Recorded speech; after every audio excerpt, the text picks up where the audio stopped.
All right, day 2 of this series. Full disclosure, we were originally going to do this outside. There's a gorgeous sunset behind us on the Seattle Sound, which you may or may not be seeing right now. Fun fact, it gets very cold in Seattle still in the spring, and the second that wind came in and the second the sun started going down, shit got real out there. So we moved everything indoors, EJ. It's what California people do when the temperature drops below, 60. Speaking of not doing their jobs well in the cold, by the way, it's Miami Day today. Sorry, I couldn't resist. That was near perfect. A lot of Dolphins fans just shut this shit off. And you know what? I get it. We'll see you guys next year. For everybody else, though, that wants to actually hear about the Dolphins, we can't talk about them without the elephant in the room, which is when the temperatures drop, and the game really becomes less about, speed and spacing and everything they do well, and it becomes more about, physicality and winning the line of scrimmage and, making every single possession count, not really relying on a volume of possessions, but, maybe you only get 9, 10 possessions in a game instead of 13, 14. Can you make those 9 or 10 count? Yeah, they haven't been great at that, and it's kind of cost them the last couple years.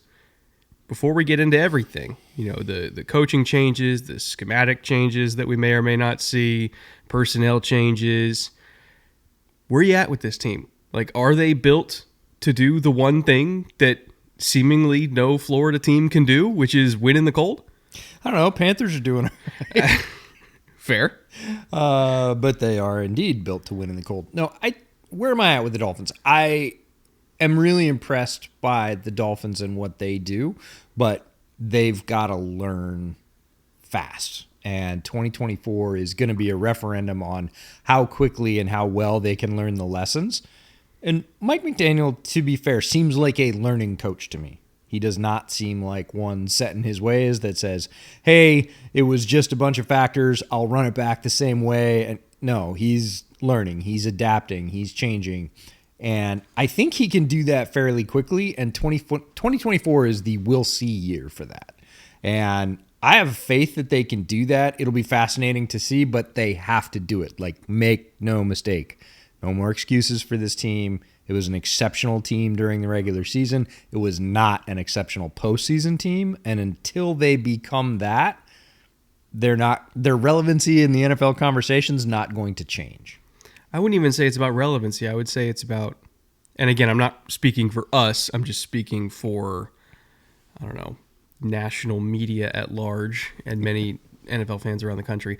A lot of people maybe see them as a relevant team, but they don't take them seriously because when push has come to shove, it's never gone their way. To be clear, they are a very relevant team in the NFL landscape. It's the NFL playoff picture where I'm talking about relevancy, and that's exactly what you're addressing is people think they're relevant until they're not at the end of the year. But during the regular season, I don't think anybody looks at the Dolphins and goes, oh, easy out, no problem, it's Miami this week. If anything, they're the team that I least want to play in the beginning of the year because especially at home, they will absolutely shred you. Yeah. So we have a lot to go over today. Again, personnel changes. They had a draft that we really like, or at least some pieces that they brought in that we really like.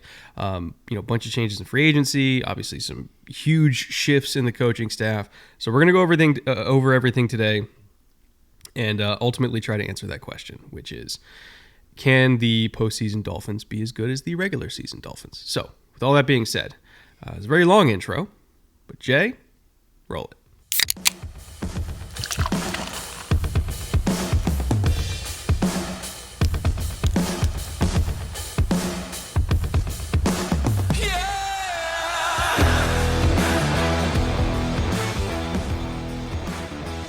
Welcome to the Bootleg Football Podcast, Day 2 of our summer preview series, our team-by-team look at every single team in the NFL.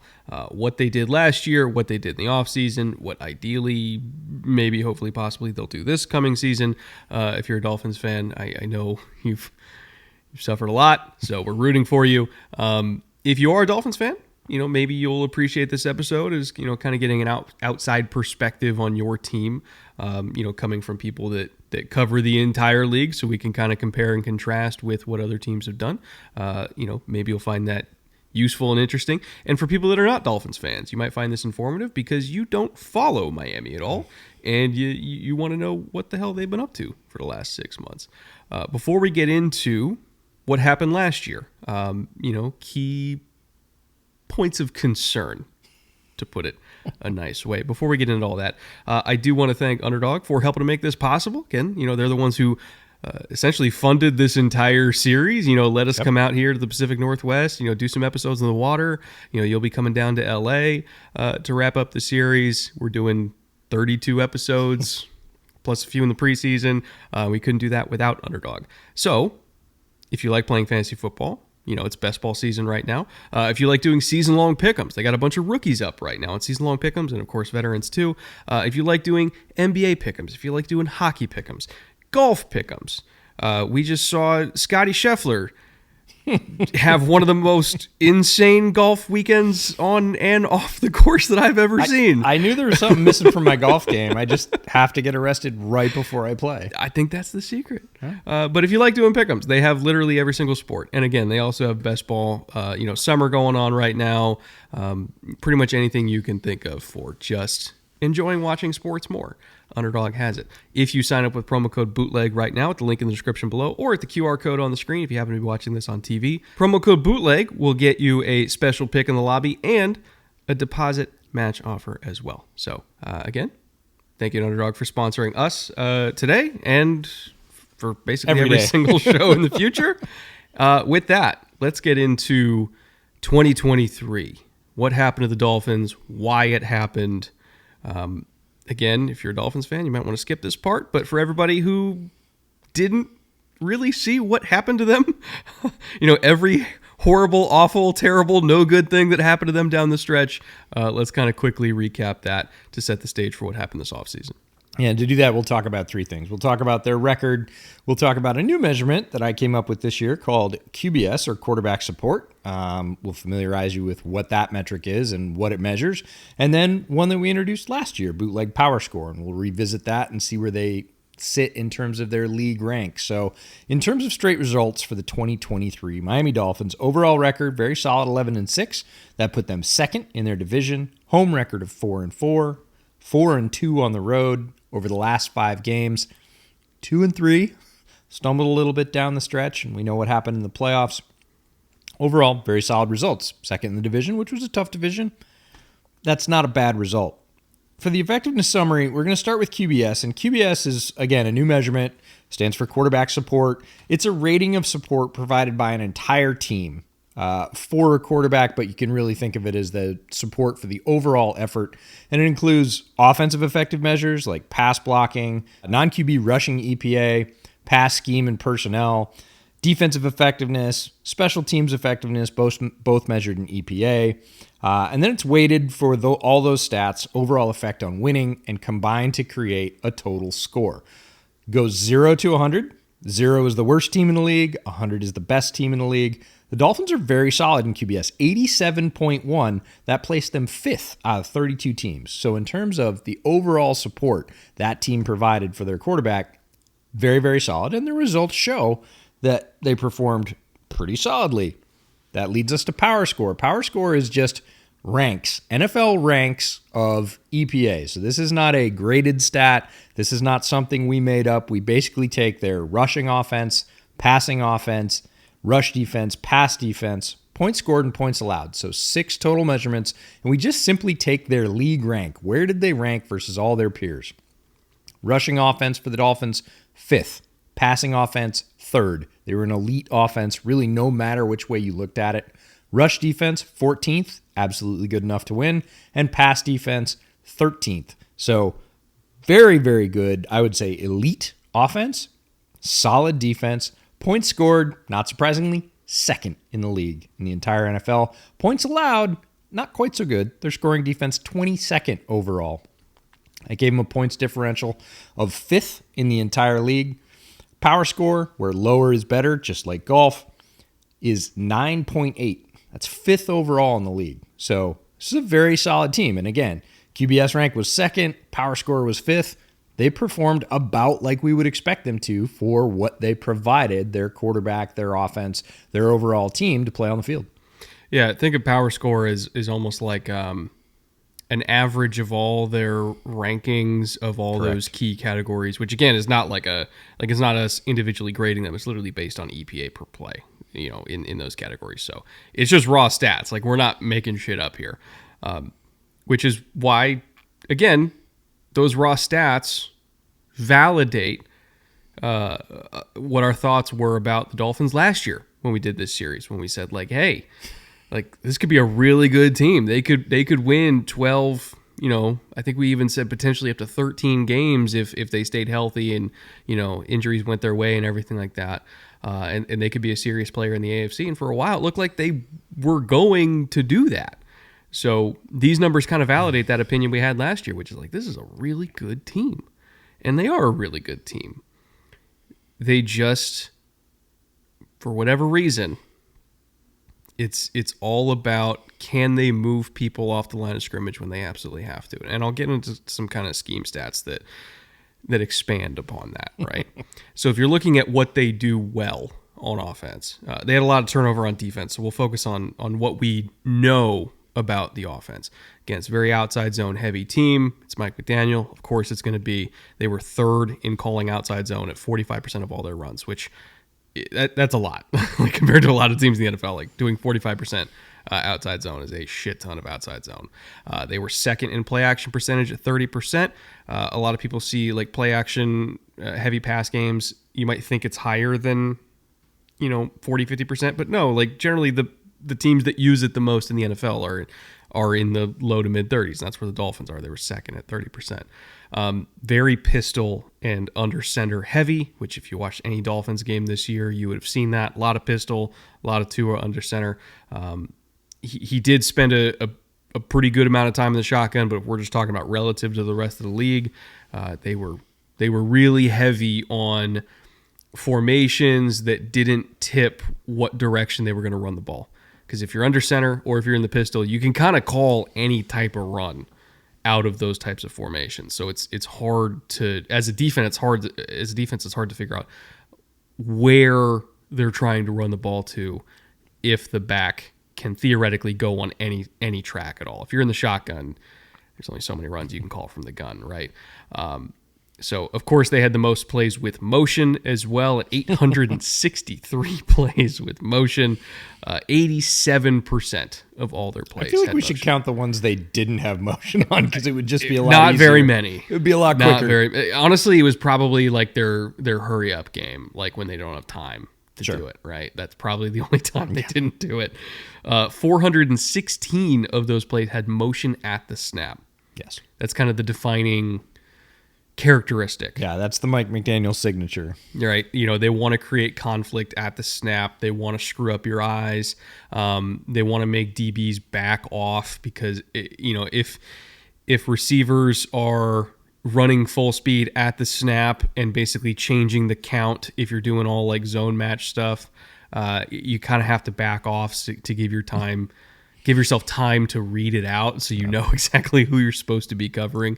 And so that's just a way to kind of force defenses to give you space. And we saw it in the Denver game especially. Like, they abused those guys with that. So again, what they were best at was creating space, using motion, using their speed. They were very, very good at that.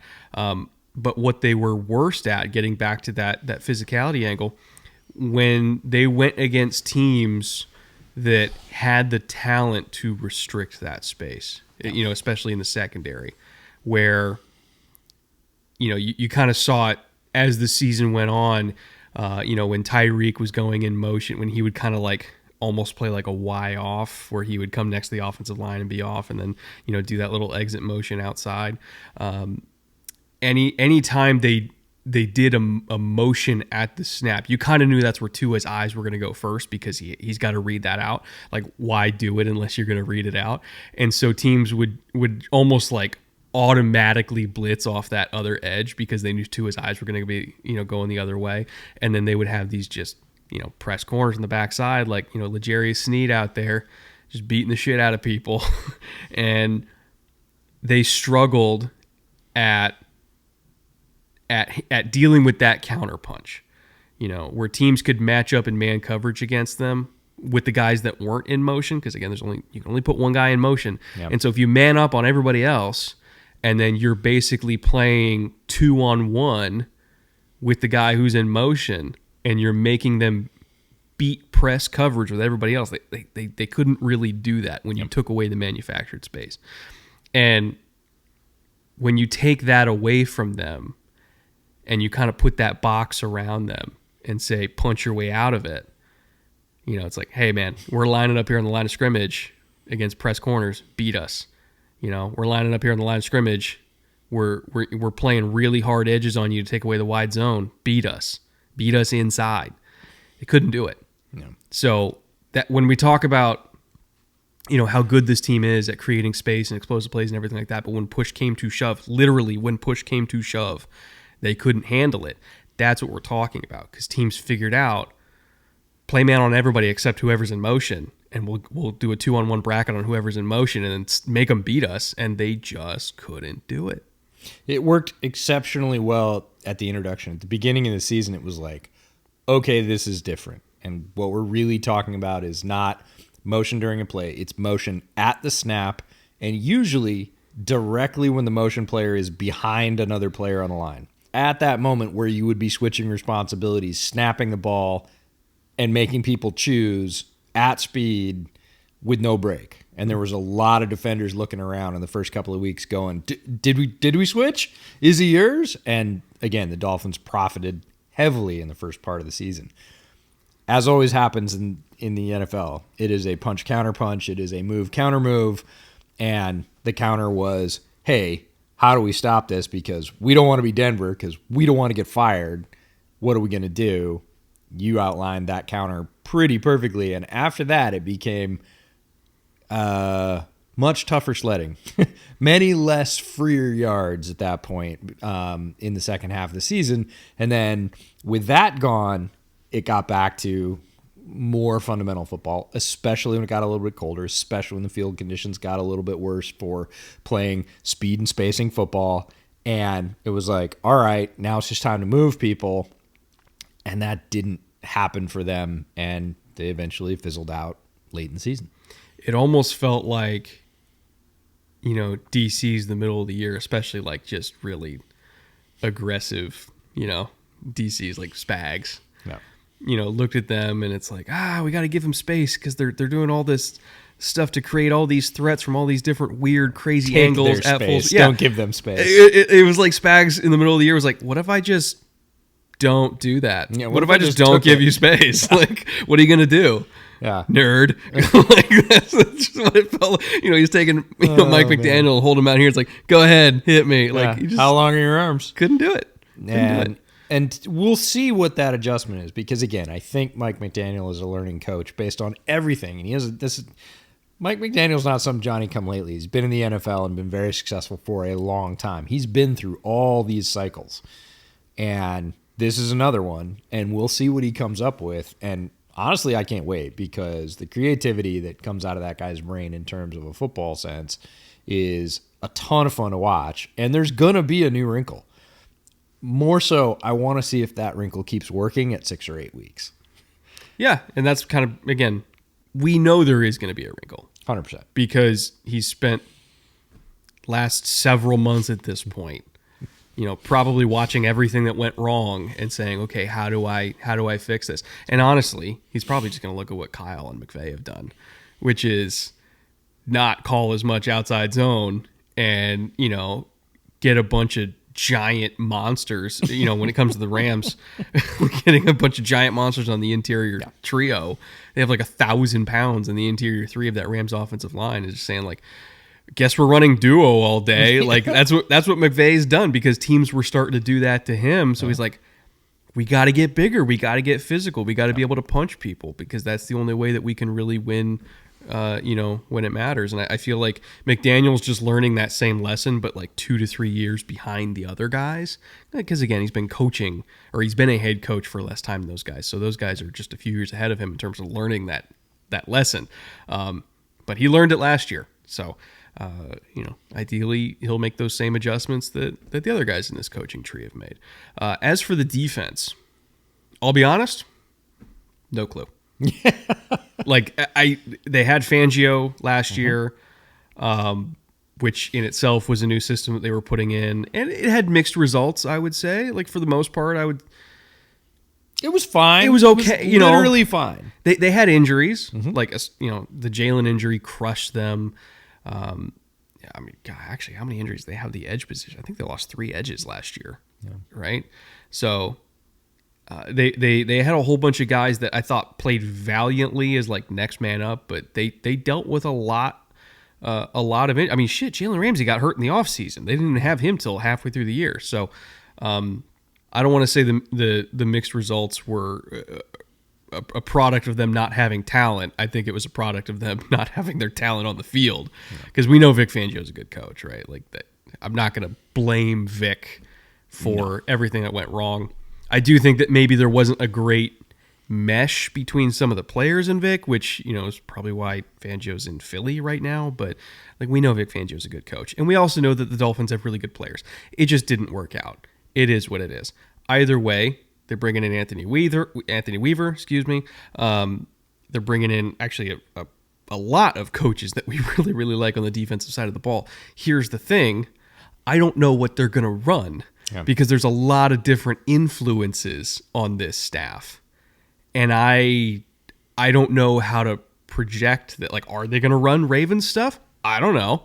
We'll see. Are they going to keep running Fangio stuff? I don't know. Are they going to look at what, one of their old coaches, Flores, was doing up in Minnesota and saying like, well, that's cool. Like, what if we just drop 8 all the time? Because that seemed to work. I don't know what they're going to do. Are they going to run what Detroit ran? No clue. We're going to find out together, folks. Yeah. But whatever it is, I don't think it's going to be entirely what they did last year. Because, again, last year was fairly mixed. Yeah, it's really difficult to predict when you get a new coordinator coming into a team who's had success at another place, but isn't like Vic. Because we know when Vic goes to a place what they're going to run.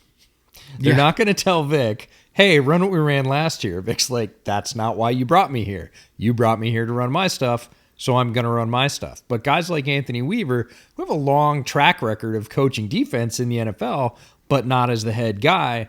Which influence now? Now you've got the reins. Which one are you going to... I mean, think of it like a mixing board, right? They're going to run some of all that, right? But what's going to be their dominant hand? What's going to be their go-to third down? What's going to be, the defense that they play with a lead more than anything else?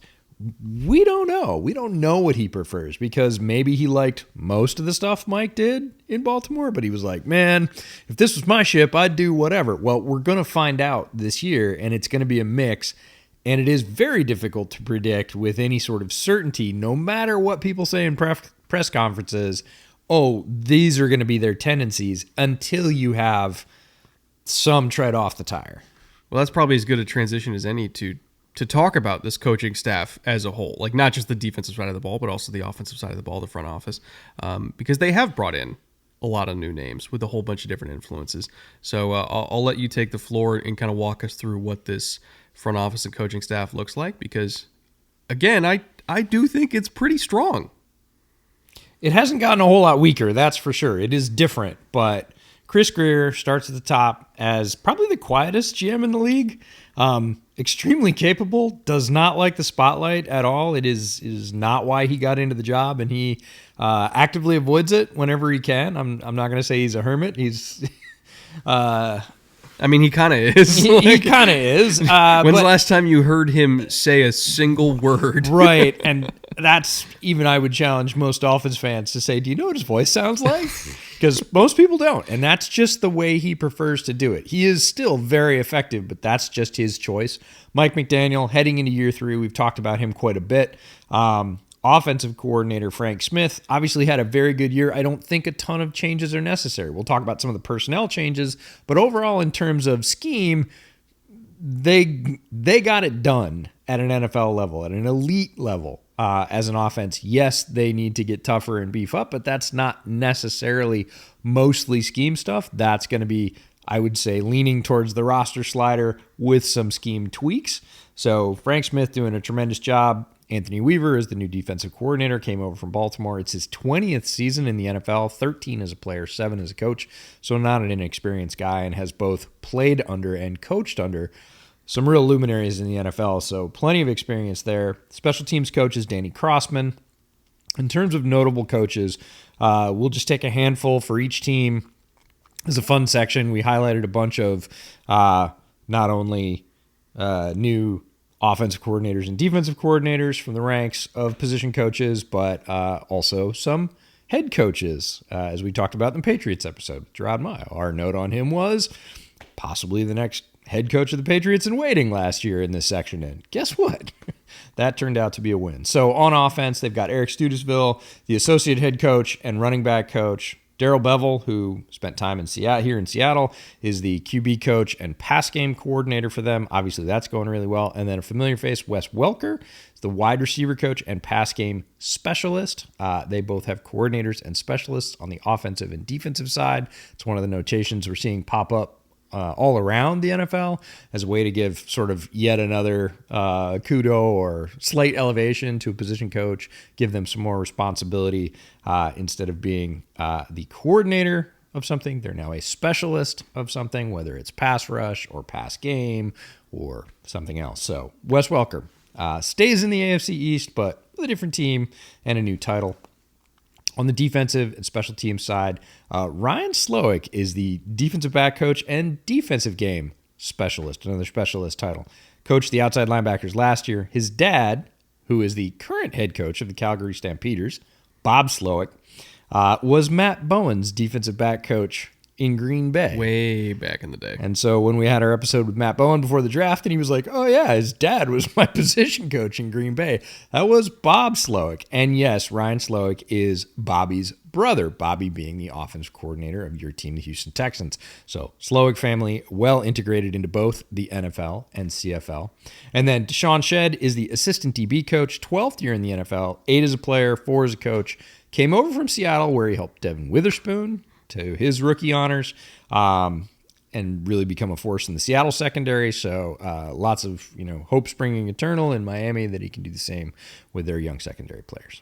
Can you believe it that Wes Welker's been a coach for 8 years already?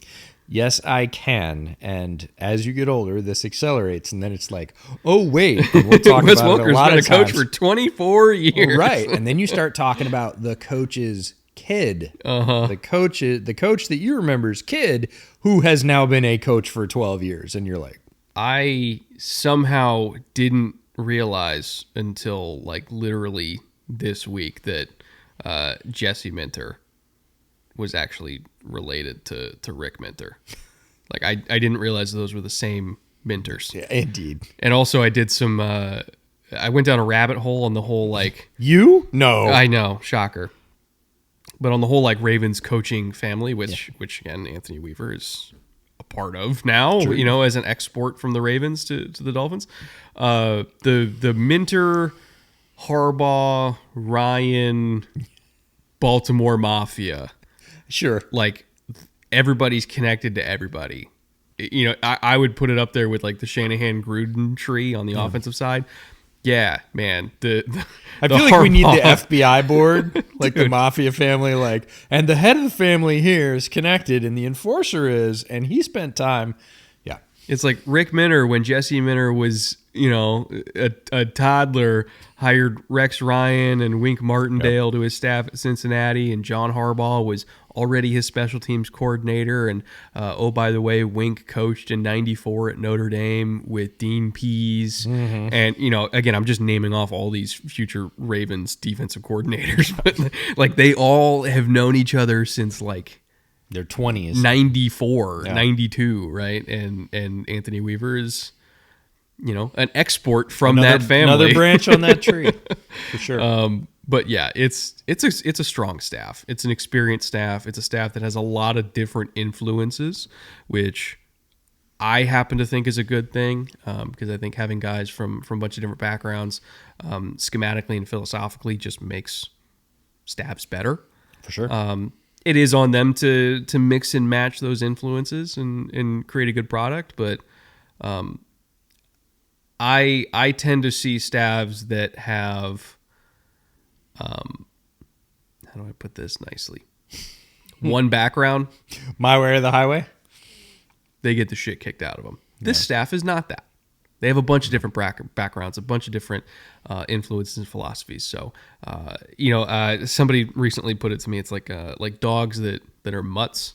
Yes. That have a bunch of different genes in Stronger them. immune systems. Yes. Yep.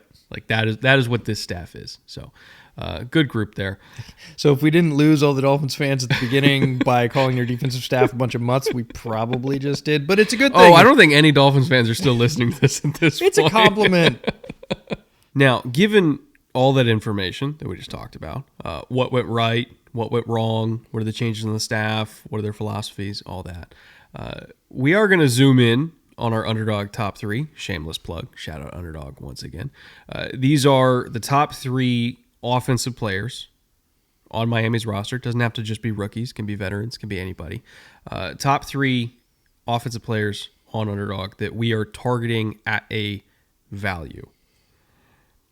You're not really going to get great value on a lot of offensive players just because a lot of them get drafted very highly from Miami. But that being said, there are some murky situations that have maybe depressed a couple values beyond where they should be.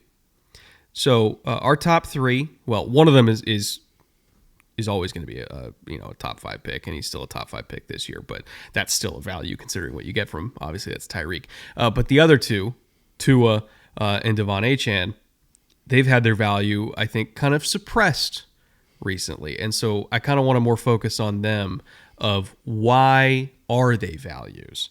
With Tua in particular, I feel like no matter what he does, people still underrate him and doubt him. And we stood on this soapbox last year. We did. About Tua. I feel like I need to pull it out again. I feel like I brought it with me. Just say the same speech. This is the time of year when we pull out the soapbox, no matter how short it is. That's not a Tua short joke. It's just people will absolutely underrate him no matter what. And they'll say things that just blow my mind. Like, I don't know, we're still waiting to see if Tua can get it done. And I'm like, what else do you need? Rolling back up to power score, passing offense, 3rd in the NFL. QBS, 87.1. Again, that doesn't happen with an average quarterback. And you could say, oh, he's got weapons. That's true.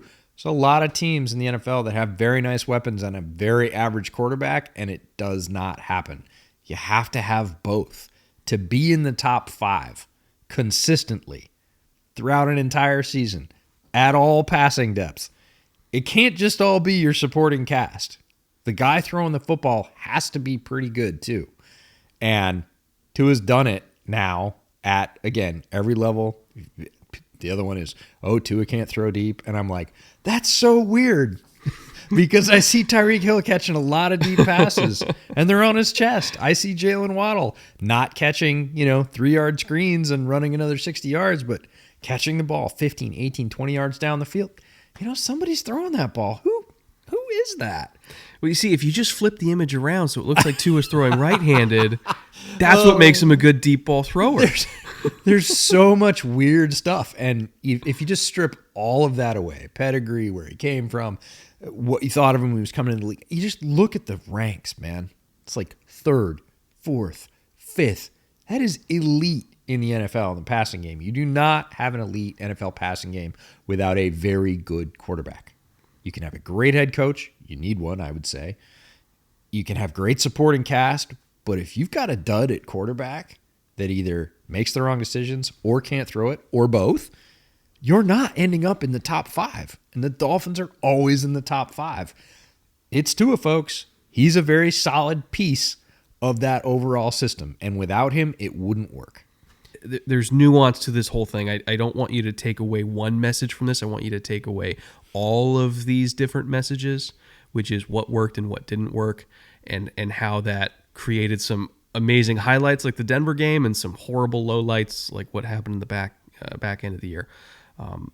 I just don't think you should blame Tua for that, because like football is a very complicated sport with a lot of guys in the field at once, and he's not blocking duo like that. That ain't him. What Tua is asked to do, Tua is very good at doing. So I choose to give Tua credit for that. Now, Devon Achane, the other repressed value in our underdog top 3, but Achane is going 2 rounds lower as of the time of recording this than he should be. I kind of understand it, but I also kind of don't. Yep. I understand it from the sense that they have a very crowded backfield. They just keep adding guys who can run 4.3. That's kind of like their standard requirement that you can't check your card at the door. Can't be a running back for them unless you run 4.3, and they just keep adding guys. So there's mouths to feed there. However, every time this kid touches the ball, something really good happens. Yeah. And I choose to prioritize that. I choose to prioritize what my eyes see. And what my eyes see is one of the most dynamic offensive players at any position in the entire league. So, especially when it comes to best ball, where you're not really penalized for the games where he doesn't get a whole lot, and you're more just rewarded for the games where he does get a whole lot, because again, it's best ball format. In best ball format, Achane's the exact type of running back you want, because there's going to be some weeks where he gets like 150 and 2 touchdowns and just completely eviscerates for you. And on the weeks where he doesn't get anything, who cares? We got other running backs. It's best ball for a reason. What are your thoughts on that Dolphins backfield? And are you kind of in the same line of thinking, which is, damn the situation, this is just a really, really, really good player? He's an excellent player, and I think because of the smaller sample size, because of the injury-shortened season, he was so explosive. He was averaging like 8 yards per touch. Mm-hmm. That's like college numbers in Division II, right? That's not NFL. You don't see guys in the NFL average 8 yards a touch from the running back position. And I think people kind of forgot, because we saw that in the first half of the year. And again, the Dolphins faded down the stretch. He had an injury down the stretch. People just kind of forgot. They look at the crowded backfield. But again, that backfield and that system, more than just the Miami backfield, always seems to have injuries to running backs. Saw the same thing in San Francisco. They cycled through 3 or 4 guys per year. A lot of those guys are now in Miami. Raheem Mostert was in San Francisco. Now he's in Miami. He's the lead back there. Again, he's later in his career. He's lower miles. I'm rooting for Raheem Mostert. I think he's a great, fun player. Bear legend, Raheem Mostert, by the way. Barely. Well, God, that was exactly. a terrible pun. I didn't mean to do it. I did not mean to do it, but that was really so bad. cool to be able to bait you into those. Anyways, I want to see him succeed. He's an incredibly fun player in his own right, but people just don't seem to stay healthy in that system, not just in Miami. And at that point, you're handing the ball to Devon Achane, and he's ripping off, even if it's 6.5 yards a carry. He is an explosive player, and he doesn't take a lot of touches to create a lot of impact. And if folks in your league or your draft have forgotten about him, take advantage of that. Pick him up, use him on the weeks when he's great, watch him go off and have people go, "Why? How'd you know that was going to happen?" And you're just like, I'm looking at the sample size when he was on the field and what he did as a rookie. That's the other thing is this is a rookie ripping off 8 yards a carry. And he didn't even practice for a lot of the didn't he have like an injury last offseason? He had a slow offseason, but he was ready at the beginning of the season. Again, came out of the gate extremely hot. Everybody was like, whoa, this is probably not sustainable. This is one of those rookie flashes in the pan. Kept going until he got dinged up, and then again, they rotated through other backs. Raheem Mostert had some very big weeks. So again, I think it just sort of faded from people's memory. We're very much about what have you done for me extremely lately in fantasy football. And look, if your draft's forgotten about him and he's languishing, go ahead and scoop him up. Let's talk about free agency losses. They got pilfered a little bit. A little bit. Or a lot of bit, I guess you could say. Several key players, or at least 3 to 4 key players, if you define that as several, fine, are no longer on this roster. I don't know if I can say that the gains outweigh the losses. If you're looking at these free agency charts, like they lost some really good players here. But also I kind of feel like with what their cap situation was, a shedding was almost inevitable. Like we kind of knew this was coming. It doesn't make it sting any less, but I just look at some of these names that are no longer at Miami and I'm like, oh God, man, that's going to hurt. And teams have to do this, and the Dolphins kind of did it in two waves or two phases. There were players that were real impact players in terms of the amount of snaps they played or the importance of their role. And then there were a lot of guys that they'd signed on sort of mercenary contracts or had been there for several years and weren't producing.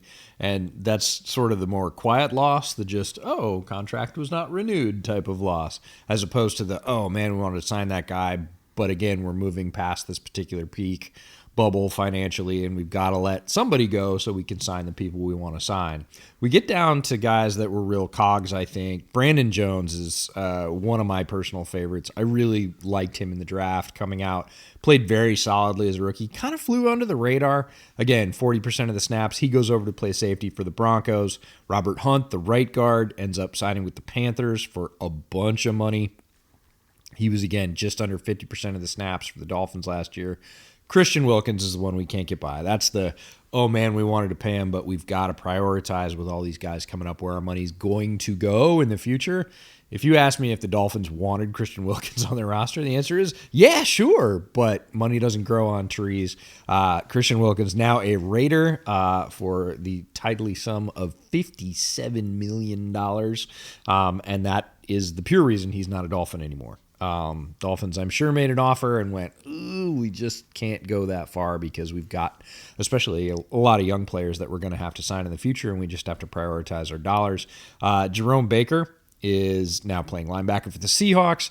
He played 65% of the snaps for Miami, so we'll see how they replace that. Deshaun Elliott, I thought, was a really good fit in their system. He's now with the Steelers. He's going to be a lot of fun with Minka, by the way. 84% of the snaps. And then Andrew Van Ginkel, a guy we called out many times last year as both a great value for the Dolphins and also an explosive player on defense. It just came up clutch all the time.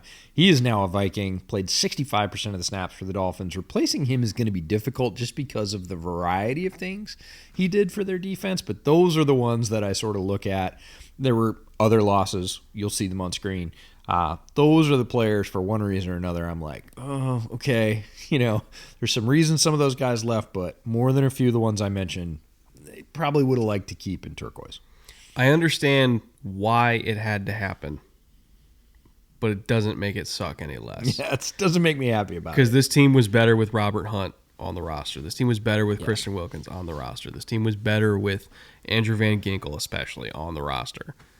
For sure. And it's tough to find good players like that. Like, you go through drafts hoping that you hit 3 or 4 out of 7. And even if you're hitting 3 or 4 out of 7, are they going to be as good as those 3 guys?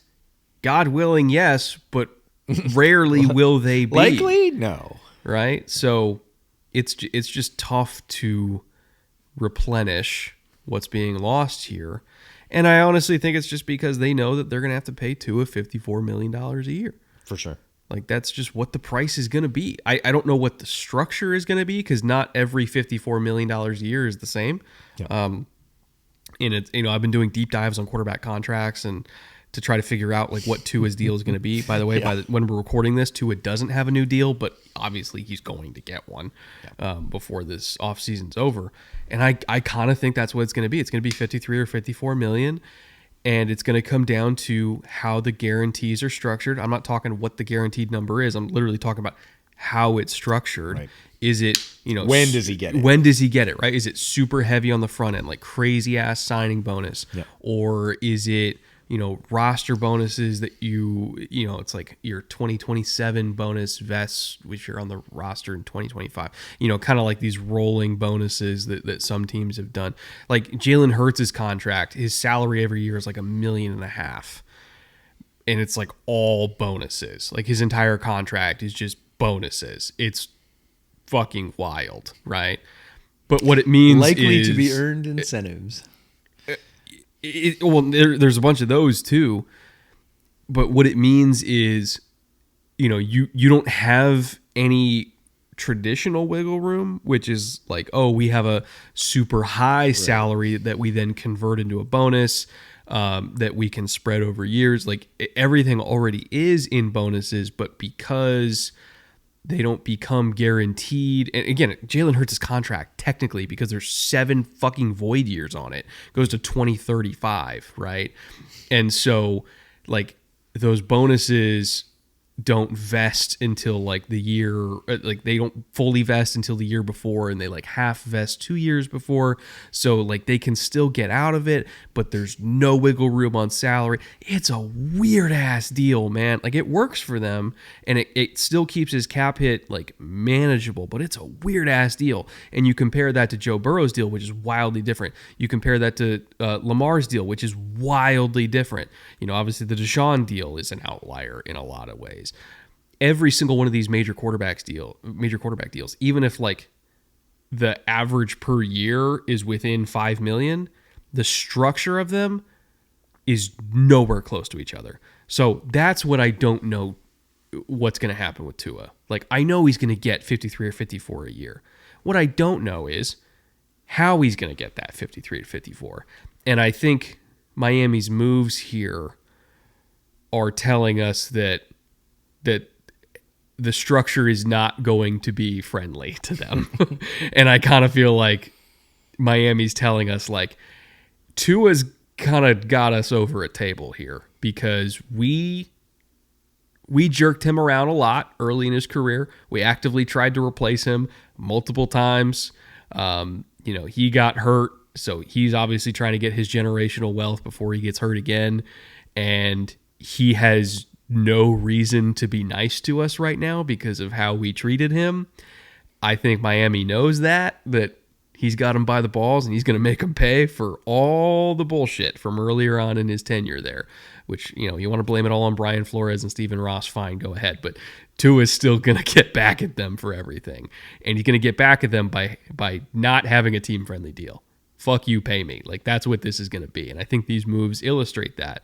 Like, there are some quarterback contracts that can be done where some of these, or at least half of these guys, can be kept. The fact that they weren't kept, to me, means that Tua is going to take these guys out to the fucking woodshed when it comes to contract negotiations. We'll see. It's not the way, it's certainly that's perceived, but what's perceived outside of what actually occurs are two wildly different things all the time. Sometimes more positive, sometimes more negative. Certainly not complete. You never get the full story. And they are, you know, it's tooth and nail. Neither side wants to give up extra millions of dollars. And they're all going to try and get everything they can, including the agents, because that's the agent's bread and butter, right? Not only do they get paid out of it, but it also helps them attract other clients when they say, hey, we held the Dolphins' feet to the fire. We got Tua his money. We'll get you your money if you come with us. These are all calling cards. So those negotiations are fraught on sort of all sides and in the middle. It's, to me, a wonder that, especially with the complexity that those deals really ever get done. I mean, they need to get done. And I think that's the only reason they do get done is because it's the most important position in sports. If it wasn't, I think a lot less of them would get done because there's so many complications and just so many competing interests. In terms of who was brought back and or brought in from the outside, Teron Armstead, back, 33-year-old tackle. Great tackle when he's on the field. I feel like it's been a caveat we've had with him for like big asterisk 10 years on that now. One. Yeah. But he's one of the best left tackles in the NFL when he is on the field. No doubt. Braxton Berrios is back. Jeff Wilson is back. Again, you must be this fast to be on this team.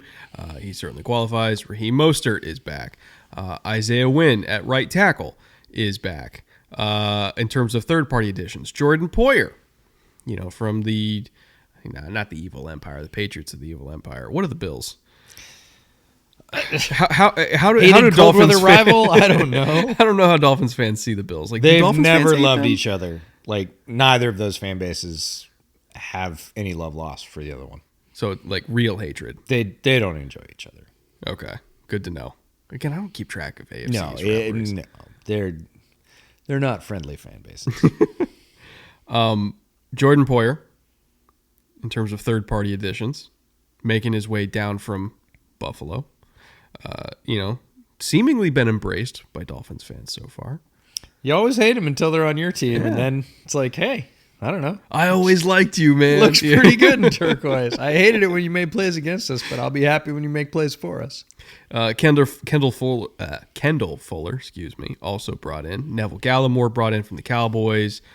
Benito Jones brought in from the Lions. Jordan Brooks, good signing from the Seahawks. Really like that pickup for them. A little swap there between Jerome Baker and Jordan Brooks. Yeah, that's true. They pass each other in the airport like, hey, man, cool. Can I have your helmet? Tier Tart brought in from the Texans.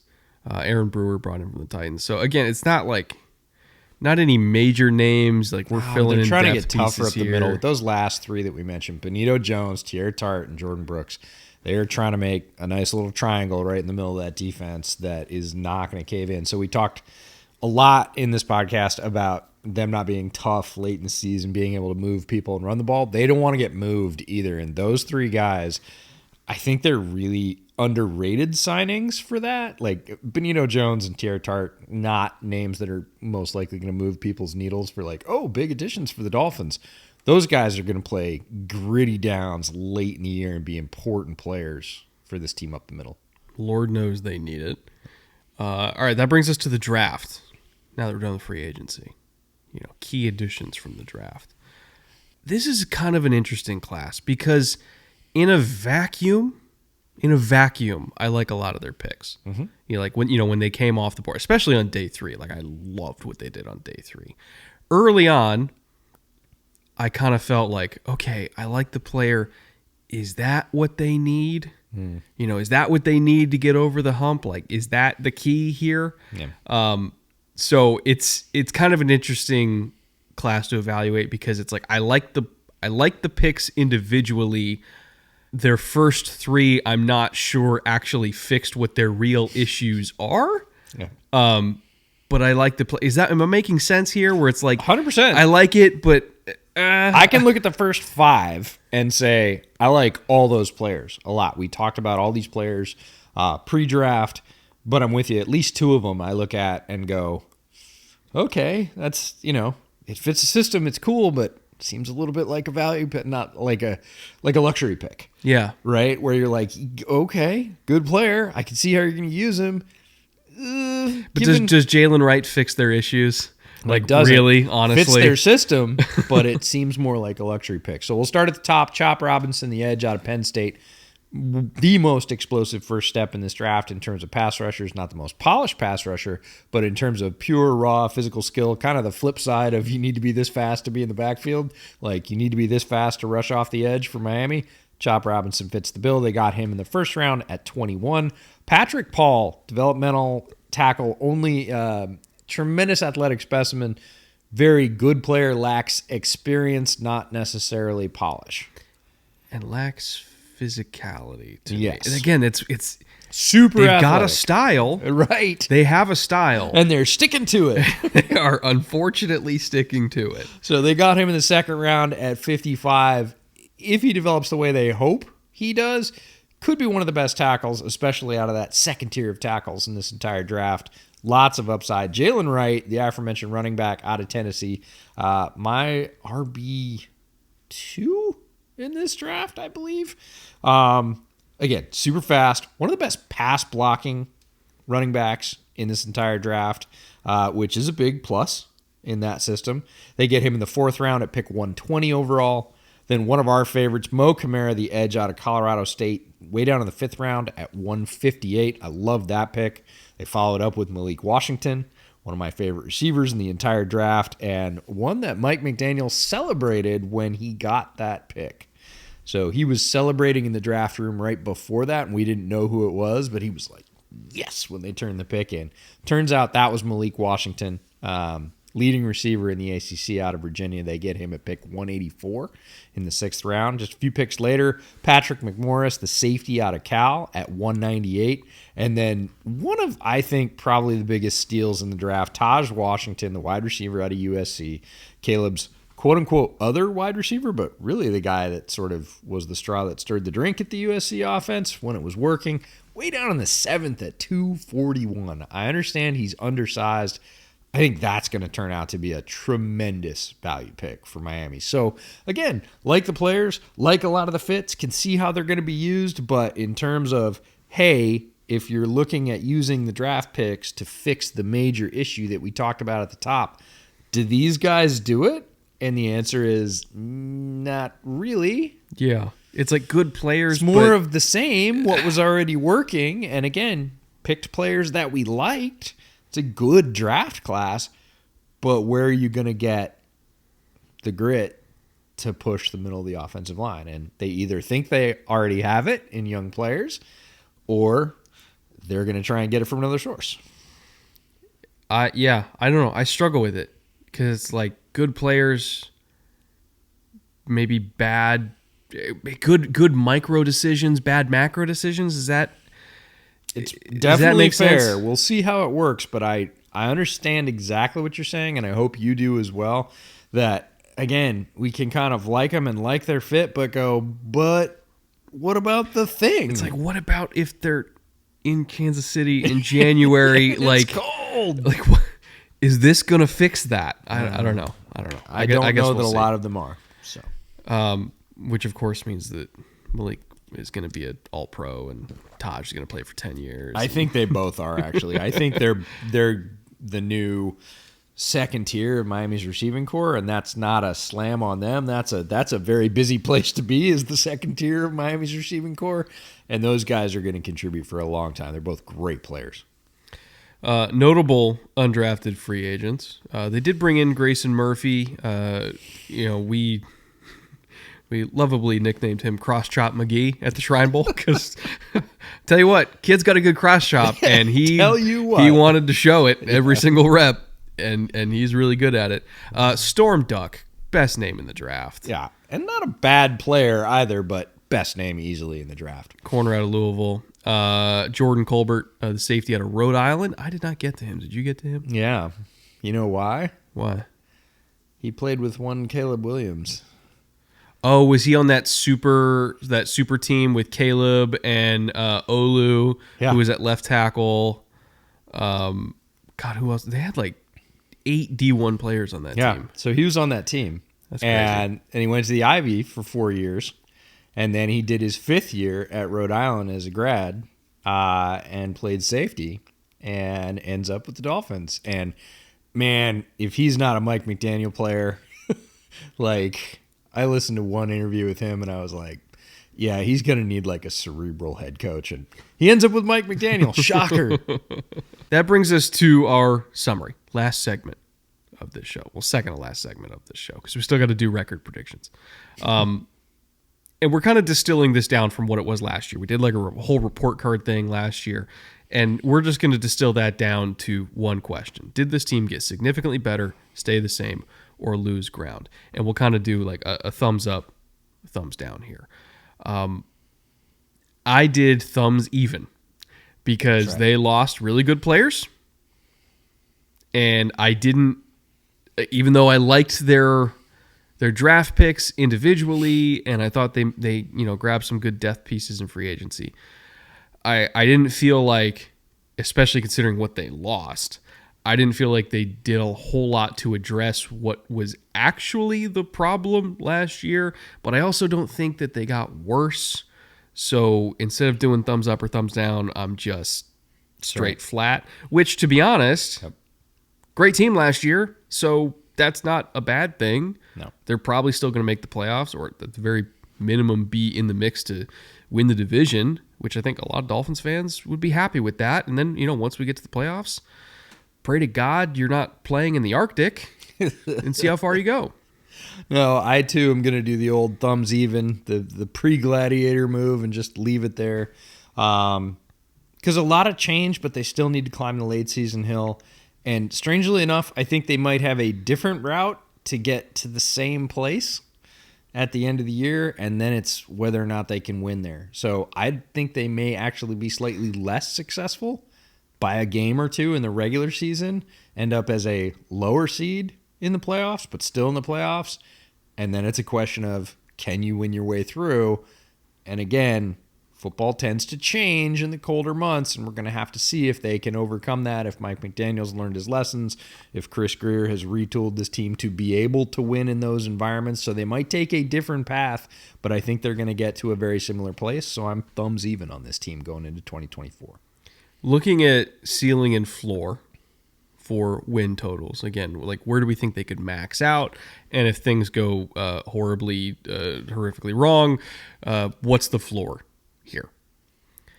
I did a ceiling of 12 wins, which again, you're in contention for potentially a first seed there if you're winning 12 or 13 games.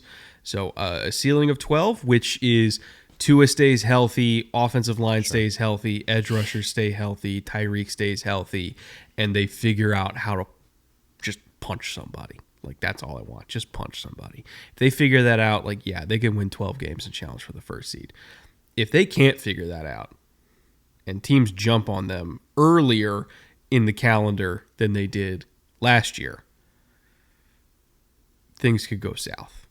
So I have their floor at 8 wins. And 8 wins might not get into the playoffs at all. So, again, it's a pretty wide gap there between possibilities, but that's just kind of what this team is. Like, there's high variance here. They can put up 70 and embarrass somebody, or they can get embarrassed. It's not a super consistent team. So, yeah, 12 or 8 makes a lot of sense to me. They are playing 2 teams coming off of a bye and also have 2 more games against teams off a mini bye. So 4 of their games, they have a pretty significant rest disadvantage. That also will play a factor as well. Where do you see their ceiling and their floor personally? Again, I'm going to say, possibly a different route on the map, but same result. I'm going to put their ceiling at 11, which is the number that they won last year, because this is very much a prove-it team to me last year. This is a mini version of what I did with the Chargers for years. Oh, I love the Chargers. They're so talented. They're so explosive. They never put that together. So, Dolphins, I hope you prove me wrong. I really do. I would love to see it. But I think their ceiling is 11 wins. I think that definitely gets them into the playoffs. I think if things don't go right, they don't solve that equation. Their personnel, additions don't fix their issue, and or Tua gets injured, I think it's 7. So I'm a game lower on both. I think that's fair. I think it's very fair. And Dolphins fans watching this, it's fair too. You guys have eyes. Like you saw last year, you saw the year before that. We're not here to lie to you. We're here to give you our honest opinion, and we would love to say like, yeah, this team can go 14-3 and eviscerate everybody, but we're not going to lie to you. Like, prove it. I think that's where we're at. Prove it. This felt like a negative episode. I know it wasn't, but it felt like a negative episode compared to last year. It's hard when we had so much hope for the Dolphins last year, and anytime there's a variance there. Again, we really did think that team was capable of winning 13 or 14 games. They got close. It felt like they were going to do that early on in the season. And the Titans happened. Yeah, and then there's a letdown. And whenever there's that letdown, even if it's just a little bit, people always want it to ratchet up, especially fans. And I get it, of every team, not just Dolphins fans. Hey, we won 11 last year, we want to win 12 or 13 this year, and then, we're just going to be in the Super Bowl every year. They just want it to go up. The reality is it goes up and down, and we're not talking about a huge drop-off. Neither of us are predicting, like, massive regression. It's close, and show us you can do the important thing late in the year. Like, please show us. We want to see that. That's what's going to make this team different.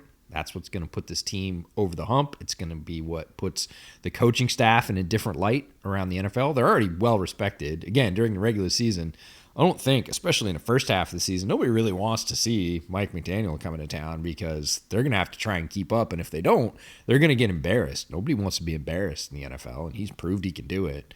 So, but I think everybody sort of has in their back pocket, yeah, we'll see where you are in December, Mike. And until he knocks some people off late in the season. Oh my God. What? They're the Cowboys. They kind of are the AFC Cowboys. Oh my God, they're the Cowboys. When I was writing this, I was like, they're the AFC Cowboys. And I was like, oh, please, no, scratch, no, don't. Wait. But Were they also really good in the 90s? I can't. They are the AFC version of the Cowboys right now because it's, hey, you're dominating during the regular season. You're, especially in the first half for Miami, for the Cowboys, it lasted a little bit later. But when you get to the playoffs, it is pure prove it time. Like, you're going to make it, but then what? Are you going to do anything? And until they do, they'll be regarded very similarly. Well, now that we've sufficiently lifted your spirits, Dolphins fans. By calling you the Cowboys. Oh, boy. How do I transition to an ad read here? If you think we're stupid and really want to stick it to us, buy Dolphins gear at homage.com. I got nothing, EJ. Help me out here. If you want a comfortable shirt and you want to wear Dolphins gear all the time just to be the best fan you can and say you believe in your team, maybe even a little bit more than we do, definitely head to Homage. Grab some comfortable threads. They've got shirts, hoodies for every NFL team, other sports teams as well, and they have bootleg gear. Doesn't matter what you buy. If you use the link in the description, we get a cut of that. Help support podcasts, efforts like these, locations like these, and we can keep bringing you more content. So even if you think you're wrong, get yourself some comfy gear. What a pro. Look at that ad read, folks. That's how you do it. See? We're semi-good at this sometimes. Yeah, we practice a little. All right, well, only 29-ish more of these to go. We'll be back tomorrow, I believe, with the Buffalo Bills. And then the week after is NFC East, and then we are rolling straight through every other division from there. So if you're a Dolphins fan and you enjoyed this, or if you hate-watched the entire thing, either way, thank you for that. Come back and hate-watch the Bills episode tomorrow. And then come back and hate-watch the Cowboys episode too, because deep down, you'll probably sound pretty familiar. You might be them. You might be them. All right, we'll see you guys later.